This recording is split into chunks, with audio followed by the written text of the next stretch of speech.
Hello, I'm Rafa from Harvesters, tervist, mina olen Rafael Harvestersi noortegrupist and we're gonna continue our weekly devotion.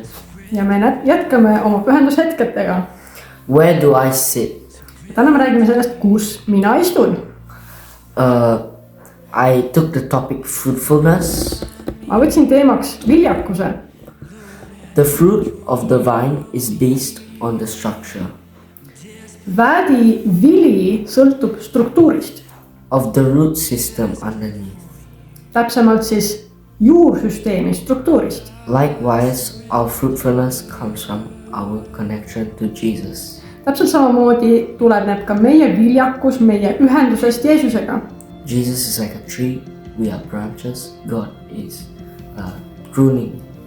Jeesus on viinapuu, meie oleme oksad ja Jumal siis on aednik, kes neid vahest kohendab, neid oksi. The deeper we sink our roots Mida sügavamal on aga meie juured in Him and His Word, Jumala sõnas ja Jumalas, the more fruit we will bear. seda rohkem vilja me kanname. We must abide in the vine Me peame jääma viinapuus külge, of where Christ has placed us. sinna, kuhu Kristus on meid asetanud. If we are going to produce fruit, Kui meie tahame kanda vilja, fruit is the result of a life vili on elu tulemus. lived in Christ, not hard work. Mitte lihtsalt mingi elu, vaid elu Kristuses, mitte raskes töös. The modern church often misses this concept. Praegune kogudus paneb sellest kontseptsioonist tihtilugu mööda. We throw our energies into program. Sest meie viskame oma energia sellesse, et me peame mingit programmi korraldama kogu aeg. After program, Ja kui see läbi on, thinking that work equals fruit siis arvame, et see peaks nagu vilja kandma for the kingdom of God. Jumala kuningriigi jaoks. This is the big difference between works and fruit. Et see ongi see suur erinevus lihtsalt tegude ja vilja kandmise vahel. The work that we make, that we think that will give fruit, that will make fruit for us, Ehk siis is from our heart. need teod, mida me teeme, need tulevad meie käest. Man-made. Ehk siis need on inimtekkelised. The fruit is a product of abiding in Christ. Vili on Kristusesse jäämise tulemus. Fruit is a natural outgrowth of our union with Him. Vili tuleb loomupäraselt esile siis, kui me oleme ühenduses Kristusega. If we do not have time with God, Sest kui meil ei ole võetud aega Jumalaga, if we do not have prayer with God, kui me ei palveta, there is zero way we can get fruit. siis me ei saa kuidagi moodi vilja kanda. In the New Testament, Uues testamendis we see 5 different kinds of fruit. me näeme 5 eri liiki vilja. There is the fruit of winning souls, On hingede võitmise vili, the fruit of holy living, püha elu vili, the fruit of character, iseloomu vili the fruit of giving, ja andmise vili and the fruit of praise. ja kiituse vili. None of these fruits come from our efforts. Ükski neist ei tulene meie enda pingutustest. They all spread based on relationships with Jesus, our relationship with Jesus, Need kõik tulenevad meie suhtest Jeesusega and in the power of the Holy Spirit. ja püha vaimu väest. Let's turn to Romans 1 verse 30. Vaatame roomlastele 1:13.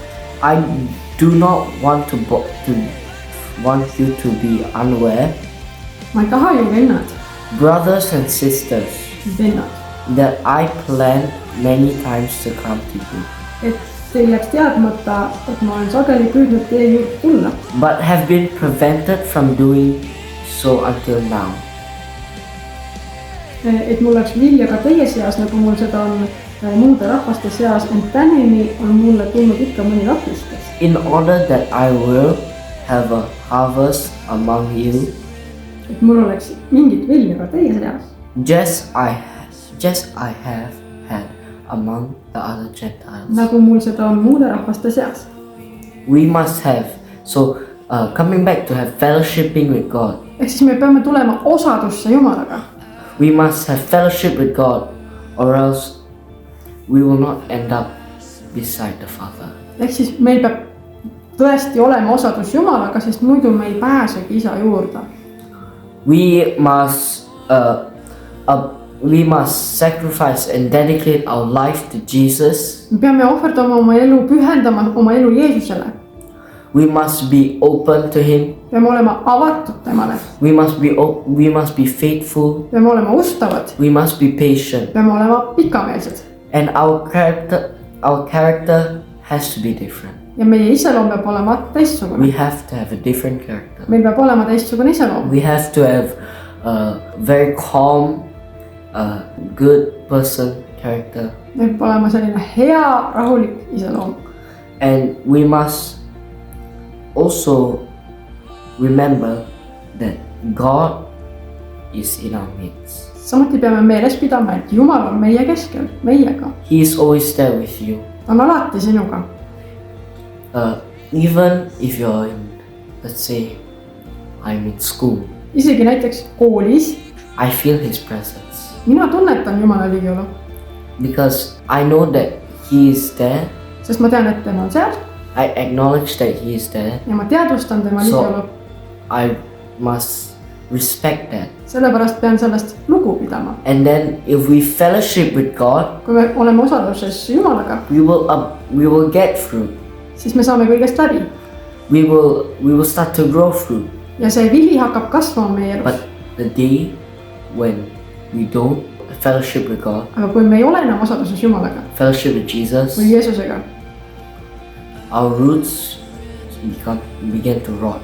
siis meie juured hakkavad mädanema. And in the end, ja lõpuks we become a rotten vine. oleme meie ise nagu mädanenud viinapuu-oks, Can't be used, can't have fruit. mida ei saa kasutada millekski, sest see ei kanna vilja. But aga when you give your life to Jesus kui sa and tell him, forgive me, my Lord, for what I've done is wrong, annad oma elu Jeesusele ja ütled, et issand, andesta mulle kõik selle, mis ma olen valesti teinud, he will cut off that rotten vine. siis Jumal tuleb ja lõikab ära selle mädanenud oksa. From there, a new vine will grow, ja sealt hakkab kasvama uus oks, bearing more fruit mis kannab rohkem than you vilja, had before. mis palju rohkem kui enne. I would like to close this time, ja ma lõpetaksin siis nüüd, put this in God's hand. paneme selle Jumala kätesse. Lord, we pray, Lord, that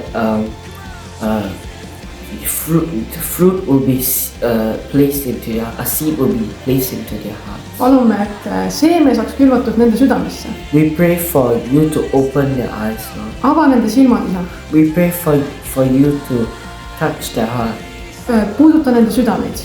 Lord, the vine will grow. et see viinapuu kasvab. In Jesus' name we Jeesuse pray. nimel palume seda. Amen. Amen. Thank you. suur aitäh teile.